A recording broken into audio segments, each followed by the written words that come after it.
Tu veux dire bonjour? Bonjour. Bonjour à toutes, bonjour à tous. On va parler aujourd'hui d'efficacité énergétique et de bâtiments intelligents, beaucoup de sujets mêlés autour d'un capteur qu'on appelle le Resense Move, qui arrive dans la gamme de chez Distech Control, qui va nous permettre d'adresser beaucoup de fonctionnalités qui sont demandées dans le bâtiment intelligent aujourd'hui.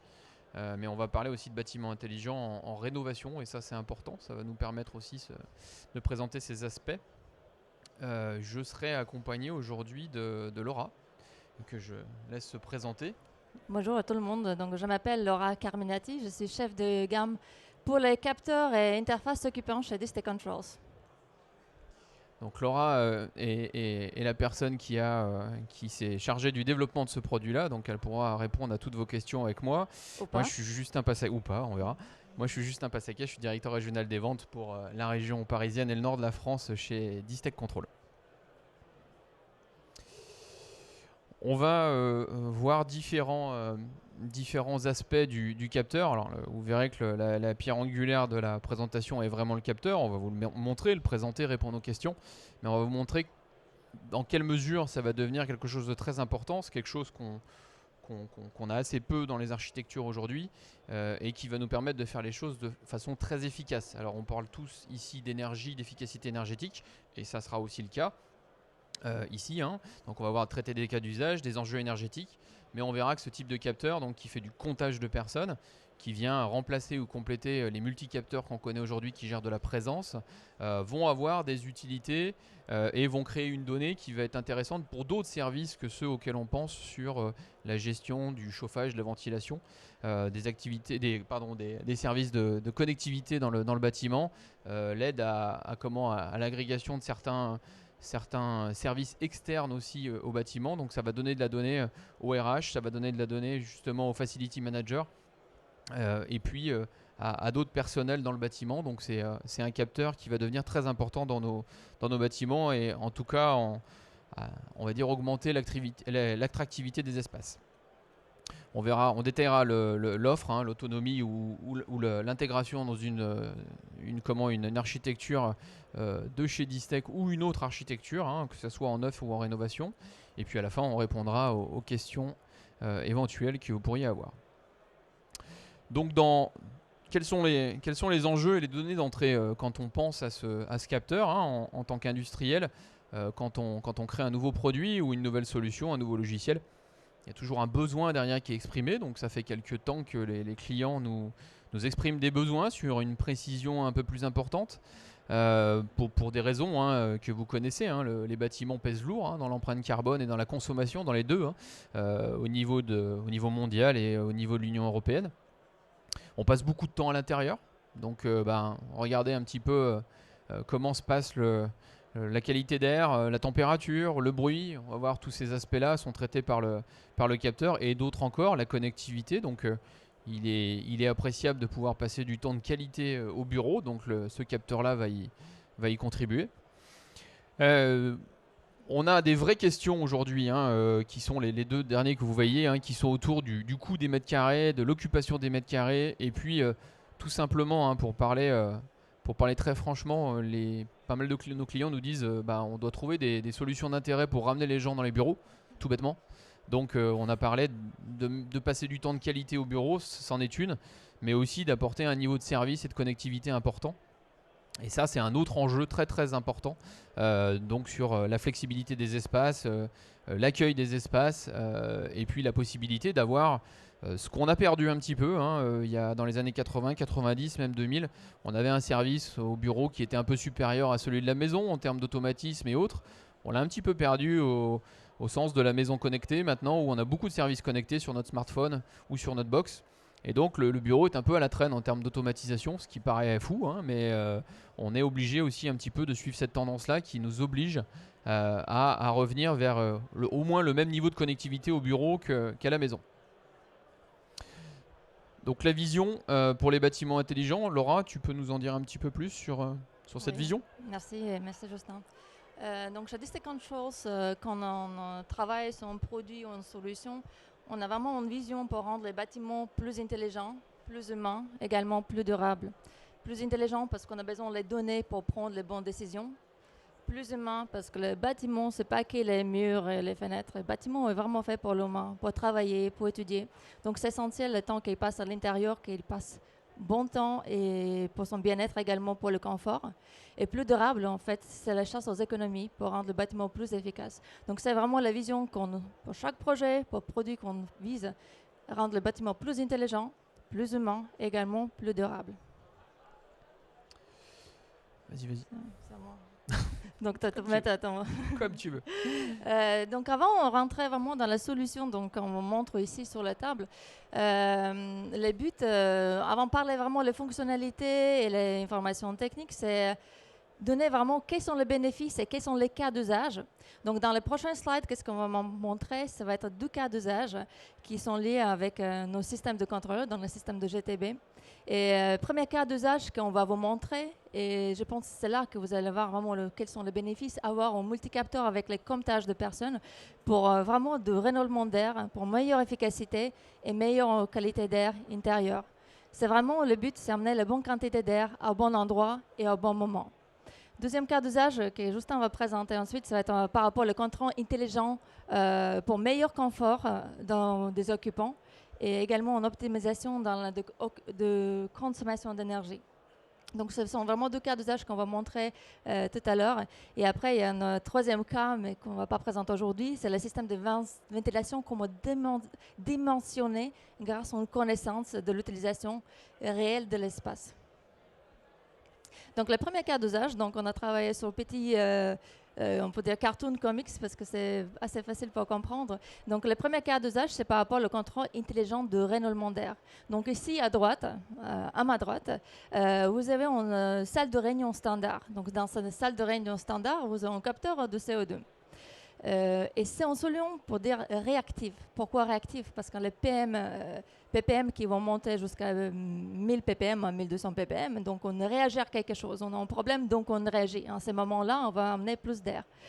À gauche, à ma gauche, donc vous avez la solution qu'on appelle proactive. Et proactive, pourquoi? Parce qu'on a le multicapteur avec comptage de personnes. Et donc, proportionnellement, comme les personnes rentrent dans le bâtiment, dans cette pièce, l'air va être proactivement renouvelé. Donc, vous avez vraiment quelque chose de proactif et donc vous pourrez faire plus d'efficacité énergétique et en même temps, c'est on peut dire une solution alternative à son CO2. Vous le voyez, hein, c'est un peu la demande là-dessus, c'est de passer sur des solutions proactives. Donc, dans notre monde de la gestion technique du bâtiment, si on veut résumer un petit peu ces 20 ou 30 dernières années, on a eu la fin des années 90, le début des années 2000 avec les programmes horaires. Donc, c'était un vrai changement, la gestion d'intermittence. Hein. Après, dans les années, fin des années 2000 à des 2010, on a commencé à mettre des multicapteurs, donc des détecteurs de présence dans toutes les pièces, donc pour gérer encore plus finement la présence dans une pièce. Avec cette solution, voilà, on va adresser différents cas d'usage, mais là, on va compter clairement le nombre de personnes réelles à un moment donné dans une pièce pour apporter, comme disait Laura, la bonne qualité d'air, la bonne quantité d'air au bon endroit et au bon moment. Donc vous voyez que c'est une solution qui s'adapte sur toute la vie du bâtiment, hein, le bâtiment occupé, inoccupé, sur toutes les saisons, ça il n'y a pas de sujet là-dessus. Le vrai intérêt là-dedans est vraiment le côté proactif, hein, c'est-à-dire qu'on ne va pas attendre, comme on le fait aujourd'hui, d'être saturé en CO2 dans une salle de réunion pour agir sur le contrôle de la qualité d'air. On va le faire en même temps que la vie de la pièce dans laquelle on se trouve, c'est-à-dire en temps réel, hein, globalement. Donc adresser la quantité d'air normative dans une pièce au même moment que les gens rentrent à l'intérieur. Donc la gestion des espaces a d'autres bénéfices, hein. Là on voit les bénéfices assez simples, hein, qu'on connaît tous, hein, autour de notre monde du chauffage, ventilation, clim. Après il y en a d'autres qui viennent avec ce capteur, hein. Donc c'est un capteur complètement autonome, hein, donc qu'on peut appeler qui est un capteur IoT, hein, donc qu'on peut trouver directement sur une architecture qui peut se suffire à lui-même et envoyer ses données. Il n'est pas dépendant d'une architecture, d'un composant particulier ou alors d'une architecture spéciale dédiée à ce composant. Donc ça c'est très important. Ça veut par exemple dire que dans une architecture actuelle que vous voudriez smartiser, excusez-moi pour le terme, mais rendre un petit peu plus intelligente, ça va être la bonne porte d'entrée pour, même en utilisant encore une architecture assez ancienne, rendre le bâtiment un peu plus smart. On va avoir d'autres cas derrière qui vont nous intéresser aussi avec ce capteur, qui en tout cas sont déjà des cas qui ont été déclinés par les propriétaires de bâtiments, qui sont la gestion dynamique des espaces, la gestion du flex office par exemple, la gestion des espaces aussi un petit peu plus sur le temps long, c'est-à-dire comment j'utilise mes salles de réunion ou mes espaces communs, la gestion du confort acoustique, la gestion de la qualité d'air purement et simplement, on va en parler après. Et puis le flex office, je vous en ai parlé juste avant. Donc beaucoup de bénéfices qui vont sortir du métier pur et simple du chauffage, ventilation, clim qu'on traite jusqu'alors. Très bon commentaire, Justin. Merci, donc, on va parler par rapport à l'optimisation des espaces. Et depuis Covid, en fait, notre façon de travailler a vraiment changé. La façon comme on va au travail, donc on va surtout mardi, mercredi, jeudi, lundi, vendredi, on a moins à travail. Mais quand on va au travail, c'est vraiment un lieu de collaboration pour travailler, pour être ensemble avec ses collègues pour travailler sur le dossier. Et c'est ce qu'on a remarqué que depuis Covid, donc les salles de réunion, salles pièces meeting, en fait, changeaient de 15% à 30%. Donc en fait, l'entreprise doit être prête également par rapport à ces changements et accueillir les personnes qui viennent au travail pour vraiment collaborer ensemble. Donc c'est sur ce cas d'usage que vous voyez, en fait, il y a deux personnes qui sont en train de chercher en salle de réunion. Je pense qu'on a tous, en tout cas même chez Distinct Controls, donc on est mal chaussés quand même, Justin, chez nous au travail. On a On expérimenté a quand même ça cherche des salles de réunion. Et donc c'est le cas de ces deux personnes. Et comme vous pourrez constater, donc il y a des multicapteurs qui sont installés avec le comptage de personnes. Et il y a une salle, tu peux revenir s'il te plaît? Pardon. Merci. Donc il y a une salle qui est prévue pour 12 personnes. Et donc, il n'y a que deux personnes à l'intérieur qui travaillent. Là, tu peux se chercher. Voilà. Donc, qu'est-ce qui va passer? Comme c'est le multicapteur et comme Justin expliqué, c'est également un contrôleur. Donc, ça veut dire qu'on peut donner également le dashboard, donc la vision, comment l'espace est utilisé. Et donc, c'est ce que Facility Manager va avoir. Ça veut dire qu'elle va avoir le rapport de 6 derniers mois. Et il va voir que cette pièce pour 12 personnes, finalement, 70% de cas est uniquement utilisée par 4 personnes. Donc, la décision qu'ils vont prendre de ces grandes salles de réunion, on vient diviser en deux. Comme ça, il y a plus d'espace de travail. Donc, c'est vraiment l'avantage, non seulement pour amener bonne quantité d'air au bon endroit, mais également comment on gère un espace dans le bâtiment. Voilà, et là, on a l'exemple de 4 salles, au global 3 qui deviennent 4. Mais comprenez bien que sur des bâtiments de 10 000, 20 000 ou plus de mètres carrés, forcément l'enjeu derrière est énorme pour la satisfaction des collaborateurs, pour la bonne utilisation des espaces. C'est vraiment un point important. Un autre point qu'on va pouvoir traiter aussi avec ce multicapteur de comptage de personnes, ça va être de rendre le ménage un peu plus efficient, on va dire en tout cas, c'est-à-dire faire le ménage au bon endroit. Donc nettoyer les locaux vraiment à l'endroit nécessaire. Donc par exemple, si vous n'avez pas eu du tout d'utilisation d'une pièce sur une journée, est-ce qu'il faut dans les coûts de ménage prévoir qu'une personne passe pour faire le ménage alors que le ménage a potentiellement été fait la veille ou l'avant-veille? Il y a peu d'intérêt, donc il y a des gains financiers aussi là derrière. Donc ça, c'est une optimisation qu'on peut trouver avec le comptage d'usage réel des locaux. Donc c'est pas forcément la première qui saute aux yeux quand on pense à ce type de capteur. On pense plus clairement à amener la bonne quantité d'air et qualité d'air au bon endroit, comme on l'a dit depuis le début. Il y a aussi ces usages-là qui sont importants et qui sont de nouveaux usages et qui rendent le bâtiment un peu plus intelligent, en tout cas, que ce qui peut l'être aujourd'hui. Donc là, on a le cas concret sur 4 espaces, il n'y en a que 3 qui seront nettoyés. Et celui que vous voyez avec la corolle lumineuse, dont on vous parlera sur le multicapteur, qui est très important, qui est un indicateur lumineux assez puissant. Puissant, je ne dis pas par sa puissance lumineuse, mais puissant par l'impact qu'il va avoir dans l'utilisation des bureaux demain. Clairement, on va arriver à faire passer tout un tas de messages via ce capteur connecté. Et ça nous permettra de passer des messages au Facility Manager, mais majoritairement à l'occupant, sur des messages que vous pouvez programmer, paramétrer. Ce n'est pas quelque chose que nous pré-programmons, donc vous pouvez l'utiliser comme vous le souhaitez. Donc, une fonctionnalité de plus de comptage de personnes, on a ajouté également les capteurs de bruit. Parce qu'en fait, je ne sais pas si vous savez, mais le bruit, c'est un très grand impact dans le bâtiment. Par ailleurs, c'est le numéro 1, le plus grand perturbateur dans le bâtiment. Et par exemple, si on a perturbé dans notre travail, on a besoin d'environ 20 minutes pour nous remettre dans notre allure de travail. Donc, le bruit, c'est très important dans les bureaux, dans les hôpitaux, etc. Donc sur ces cas d'usage, on montre aussi, on a personne qui cherche un travail où il peut travailler sur les réunions de team, sans être dérangé, travailler sur quelque chose l'écrit. Et donc c'est un OLED qui va permettre à cette personne d'identifier l'espace où le bruit est moins important. Donc, on peut avoir une gamme de décibels qui va avoir un sorte de code couleur. Tout est bien sûr configurable, mais du coup, la personne pourrait facilement envisager sur le téléphone voir en fait le niveau de bruit. Après, ces informations, peut-être, si on ne souhaite pas, peut être également disponible soit sur portable, soit sur l'écran à l'entrée d'un étage. Donc, Et ça fait partie, comme tu le dis, de la qualité de vie au travail, hein. C'est très important. Le bruit, on le néglige souvent. On pense souvent au COV, on pense souvent au CO2. On pense souvent à des aspects avec notre déformation professionnelle peut-être à tous autour du chauffage, ventilation, clim. Le bruit est un élément aussi déterminant dans la qualité de vie au travail. Donc la nouvelle solution comme Henry Sense Move, hein, qui fait partie de notre gamme Eclipse pour ceux qui la connaissent. Donc c'est une solution complètement intégrée. Oui, vous n'aurez pas la couleur du coup, mais vous voyez le capteur et puis on pourra vous le montrer après à la fin. Alors le grand intérêt, comme je vous disais, c'est que c'est une solution autonome, donc qui n'est pas forcément dépendante d'une architecture ancienne ou nouvelle de chez nous, hein. Donc c'est un capteur IoT qui a en plus l'intérêt de communiquer dans 3 protocoles. Donc de façon autonome, hein, sans passerelle, qu'elle soit physique ou logicielle, c'est très important.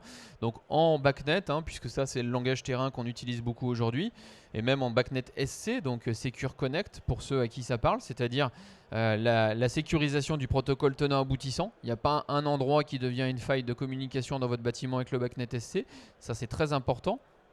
Et puis après, là on parlait BACnet, donc on parlait côté métier, hein, les locaux directement, mais après on a beaucoup de gens qui interviennent sur notre métier aujourd'hui du côté de l'informatique, hein, donc des entreprises de services numériques du bâtiment par exemple, qui elles ne parlent pas le BACnet, hein, très clairement, puisque c'est un protocole qui est très relié au monde de la gestion technique du bâtiment.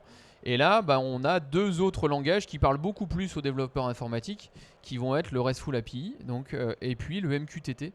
Donc là, on est sur des protocoles qui n'ont plus grand chose à voir avec le bâtiment, mais qui sont très utiles pour aller interfacer toute la donnée que crée le Resense Move vers d'autres services.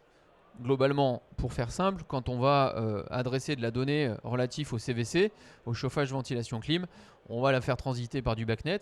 Mais par contre, si on veut aller récupérer une donnée d'occupation de salle pour un service de gestion de salle externe, hein, je pense à des gens avec qui on travaille, par exemple Jouxter, si vous connaissez, qui fait de la réservation de salle. Il y en a tout un tas d'autres aussi, hein. Lui, il va utiliser des données plutôt en REST ou en MQTT, parce que le BACnet, il ne le parle pas, ces produits ne le parlent pas. Donc le BACnet l'intéresse peu, mais par contre le MQTT et le RESTful API sont très utiles pour lui. Donc la triple connexion possible avec ces 3 protocoles et le fait d'être autonome donne une puissance assez importante au Resense Move. Donc, comme Justin disait, certainement, on parle de capteurs avec le comptage de personnes, mais plus qu'un capteur, c'est également un contrôleur. Donc, c'est vraiment assez puissant par rapport aux différentes façons pour installer les produits dans le neuf comme dans la rénovation. Donc, les fonctionnalités sur ces Resense Move. Donc, comme vous avez bien compris, la principale fonctionnalité de ce produit, donc on a un capteur thermique par qui on peut définir le nombre de personnes dans un espace. Donc, c'est un produit qu'on installe au plafond, qu'on installe au milieu d'un espace. Et donc, vous avez compris que comme tâche de personnes, donc tous les cas d'usage qu'on vient de montrer, la puissance de cette information essentielle qu'on peut comprendre finalement comme bâtiment à utiliser. Donc, également par les capteurs thermiques, donc pour l'information, on a une équipe à Lyon et également en Montréal. On travaille avec une université de Montréal pour piloter et travailler sur ce produit par une intelligence artificielle. Donc, je vais vous montrer un slide prochain pourquoi je parle de ça. Également, par cette capteur thermique, on pourra également définir la détection de présence. Donc, voilà, une fonctionnalité très, très importante. Donc, on aura également les capteurs de lumière pour confort dans une pièce, par rapport à la lumière, restore, etc., pour adapter au plus grand confort des occupants dans le bâtiment. On aura également la température humidité, c'est plus comme des capteurs secondaires, haut pour faire le point de rosée. On aura également le Bluetooth et Beacon. On peut utiliser ces produits ensemble avec un téléphone mobile, parce que tout le monde a un téléphone mobile, donc si on veut regarder le contrôle, c'est très important pour l'occupant dans le bâtiment. Et les deux nouveaux capteurs qu'on ajoute par rapport vraiment au bien-être des occupants, c'est les COV, les composantes organiques volatiles. Pourquoi COV? Parce que c'est un gaz plus léger, donc on peut mesurer ça dans le plafond. Ce n'est pas le cas de CO2. C'est pour ça, si vous posez la question pourquoi on n'a pas les CO2, c'est pour ça qu'on n'installe pas les CO2. Et comme il y a comptage de personnes, donc c'est une solution alternative à CO2.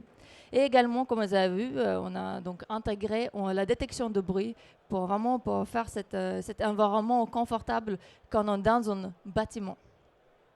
Et vous le voyez, on le décrit pas là sur les 6 fonctionnalités, les 6 grandes familles de fonctionnalités qu'on décrit là, mais une fonctionnalité, parce que c'est un capteur 7 en 1, la grosse fonctionnalité aussi, qui nécessite peu d'explications, même si on a déjà donné, est la corolle lumineuse que vous avez autour de cet appareil, de ce multicapteur de comptage de personnes qui, comme je vous disais, permet de faire passer des messages que l'on peut déterminer.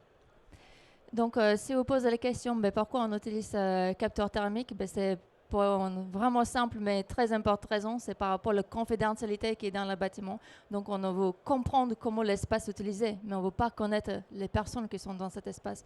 Donc, par ça, on utilise les capteurs thermiques. Encore une fois, on utilise l'intelligence artificielle pour définir et identifier les personnes. Comme vous pouvez par exemple voir sur cette image-là, donc on voit les deux personnes ici, mais également, en fait, comme le fonction capteur thermique, en fait, c'est des pixels de température que ça a émis dans la pièce et dès qu'on crée l'image.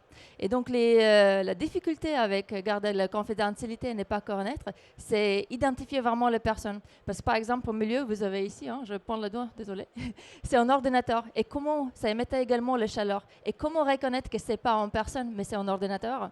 Et pareil, vous avez un grand canapé, il y a deux personnes qui étaient assises avant. Donc, l'idée aussi qu'on ne reconnaisse pas cette personne comme les personnes et pas comme telle. Donc voilà, c'est une petite histoire sur le... Oui, non, mais on voit bien les empreintes thermiques, vous comprenez la technologie, comment c'est fait.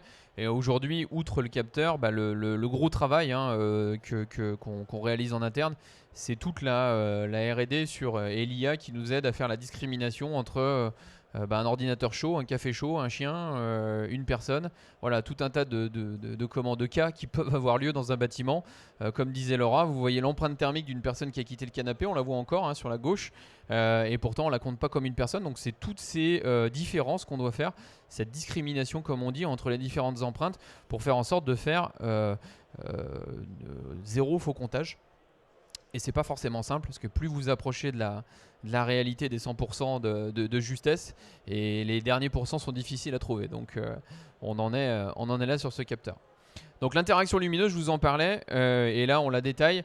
Bon, globalement, c'est beaucoup de messages qu'on va pouvoir faire passer pour illustrer les cas d'usage que l'on a vus. Donc, comme je vous l'ai dit et je vous le répète, le capteur est un capteur IoT autonome et il est librement programmable. Donc, globalement, on est sur une LED RGB. Donc, vous pouvez lui faire prendre la couleur que vous souhaitez. Vous pouvez mettre le code couleur que vous souhaitez. Et puis, vous pouvez, à différentes périodes de la journée, vous adresser à différents types de personnel. Peut-être le Facility Manager le matin, les occupants après durant la journée, et puis à partir de 19 ou 20 heures par exemple, comme on l'a vu tout à l'heure, le personnel de ménage. Donc là on va avoir, dans la mesure du raisonnable aussi, ça dépendra du client, il faut essayer d'éviter le camailleux de couleurs qui nécessite un nuancier pour comprendre le message qu'on veut faire passer. Mais à partir du moment où on reste sur des messages assez simples, je pense que ça va être un vrai avantage. Donc voilà, ça peut être pour est-ce que la salle de réunion est à nettoyer par exemple? Est-ce qu'il y a trop de bruit dans l'espace dans lequel je suis aujourd'hui? Est-ce qu'il est disponible ou pas si vous êtes dans le cadre du flex office? Si vous avez du flex office, si vous avez la corolle lumineuse en bleu ou en vert, on pourra se dire que c'est libre, et en rouge que ça ne l'est pas. Et on peut faire un intermédiaire en orange par exemple. Donc vous voyez, c'est tout un certain nombre de fonctionnalités qu'on va adresser avec cette corolle lumineuse. Et sachez également que ces produits, non seulement si on ne souhaite pas, c'est bien sûr désactivable, donc on n'a pas besoin d'activer. Et en petite précision, comme c'est également en contrôleur, donc on peut programmer comme on veut, donc comme le disait Justin, donc on peut changer les couleurs, mais également on peut changer les façons on voit. Donc ça peut être status calme, je ne sais pas comment on dit en français, status calme de la LED. Sinon, c'est en mouvement. Vous pouvez la faire clignoter aussi si vous voulez, par clignoter exemple. En fait. Il y a toute façon de faire. Donc, limite, vous êtes artiste et vous configurez comme vous voulez. Pour le coup, on a aussi beaucoup réfléchi et beaucoup beaucoup écouté ce qui nous a été dit sur le montage. Bon, vous le savez, je pense, je dévoile pas de secret, on a beaucoup de bâtiments qui se font aujourd'hui en rénovation, même en neuf, qui ne bénéficient plus de faux plafonds. Pour une question de mode, hein, je pense, et puis de coût aussi. Donc forcément, ça nous a obligés aussi à créer un multicapteur qui se met en faux plafond, mais bien sûr aussi un multicapteur qui se met dans un accessoire de montage qui va vous le permettre de le monter en saillie sur des faux plafonds. Donc ça, c'est bon à savoir. Le capteur est disponible pour la petite histoire en blanc et en noir, comme vous le voyez, ainsi que l'accessoire. Donc c'est des points importants. Vous savez tous comme le côté architectural des choses devient important dans nos métiers, donc on fait attention à ça aussi. Voilà, ici on va les montrer juste une petite vision globale avant, après, qu'est-ce que ça donne, parce que c'est vrai, il y a multifonctionnalité, on a les capteurs 7 en 1, on a beaucoup de fonctionnalités, et donc dans le bâtiment, en fait, les remarques des architectes toujours ont dit, mais en fait on a trop de produits dans le bâtiment, et c'est vrai, je m'occupe de gamme de produits qui est les plus visibles dans le bâtiment, donc on rendre plus esthétique, plus invisible, c'est important.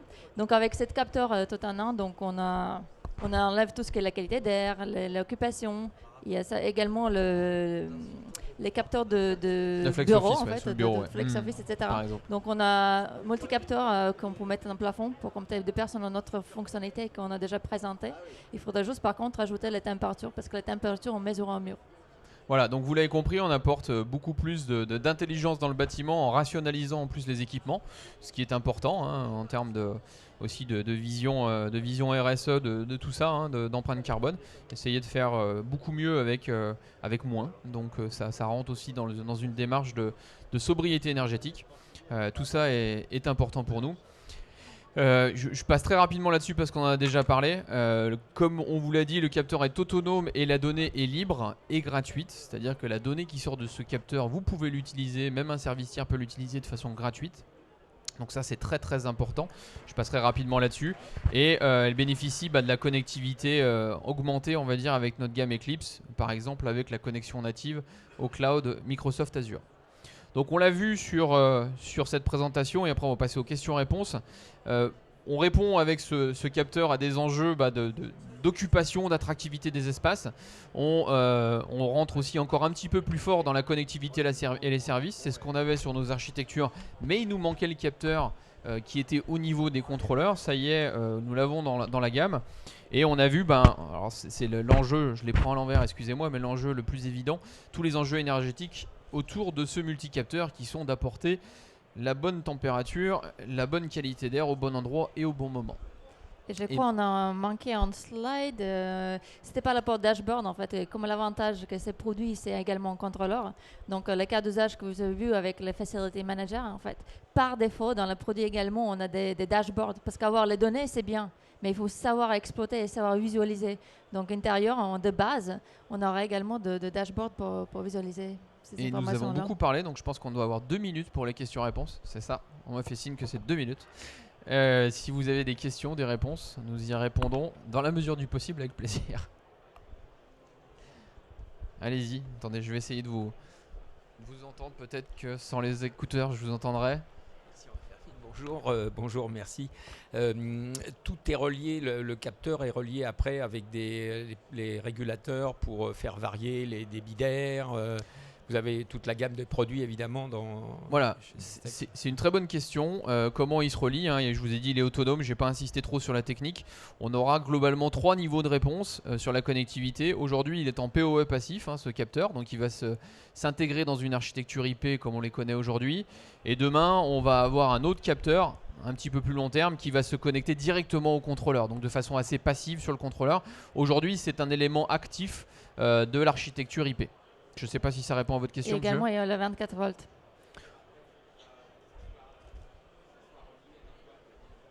De toute façon, c'est dépendant. Si vous voulez, là, on fait la captation. Donc, c'est dépendant quand même d'une architecture pour faire l'action derrière, forcément. Vous n'avez pas d'entrée-sortie dessus. Vous n'allez pas actionner une pompe, un ventilateur avec. C'est pas son but. Son but, c'est de connecter la captation de toutes les données, le 7 en 1 que vous avez vu, avec une architecture derrière de chez nous ou ailleurs ou ancienne, nouvelle. Mais il ne fait pas l'action derrière, on est d'accord. Sur la pyramide des valeurs, il fait la captation, il ne fait pas l'action. Et c'est pas le projet, c'est pas d'en faire un super régulateur capteur. Non, c'est vraiment de faire un bon capteur.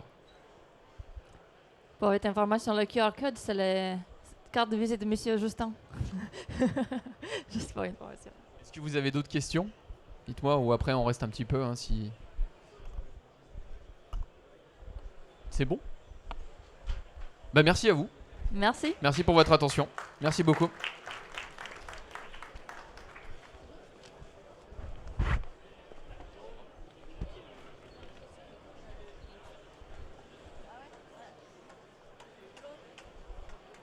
Merci.